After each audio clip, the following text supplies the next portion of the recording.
I think the biggest challenges affecting cybersecurity for 2020 and 2025 are sort of twofold. Technology-wise, making sure that the industry really drives at delivering solutions that in many layers to provide protection to vessels out at sea. I think there's also an awareness piece for crew, so it's very much a people issue to ensure that crew understand the consequences of actions they take in relation to sort of cybersecurity risk, so that they're not plugging personal devices into business networks and so on and so forth. So it's making sure that we've got that sort of breadth of sort of people awareness and technical and process-based mitigations of risk.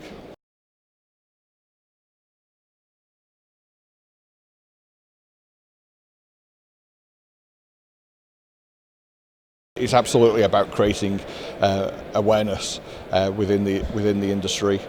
So again, all about managing what people are doing on board, so how to operate in a safe and effective way. I think the other facet to that is bringing technology in. As a provider to the industry, we're bringing in many levels of defence to prevent email-borne threats, which is often one of the easiest ways to get threats on board. Steps that we're taking are around making sure that we protect end users against phishing attacks.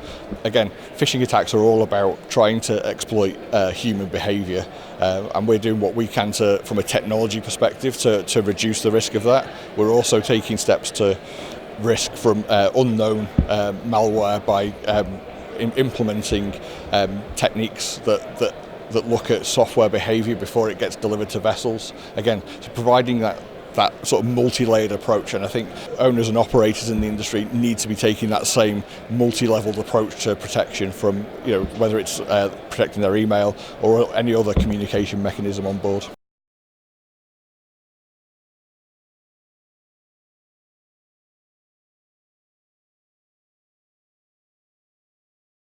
In some cases, yes, absolutely. When it comes to things like type approval and so on and so forth, there's very much a focus on safety. There's often old equipment on board that was never designed to be connected to internet-facing systems. So in some ways, yes. In some ways, no. And I think the issue of making guidelines mandatory is.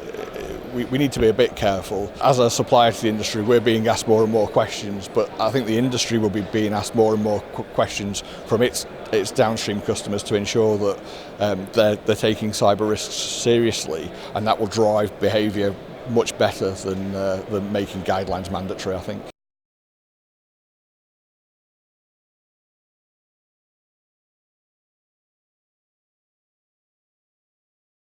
We're very much building on our history of maritime email solutions with the sort of ever-increasing volumes of data that we see being transmitted, and how our customers are talking to us about how they want to use systems to move data around. And I think that's very much a key issue within the industry, is how do we safely provide access to the sort of rapidly increasing volume of data that ship systems are producing, that shoreside systems are needing to get to vessels, and how do we allow that data to be in the right places? So for example, we might have engine management data that needs to go to an engine manufacturer for analysis, but like what the ship operator perhaps doesn't need or want to be involved in that, but needs to have assurance that only the engine manufacturer has got access to that data.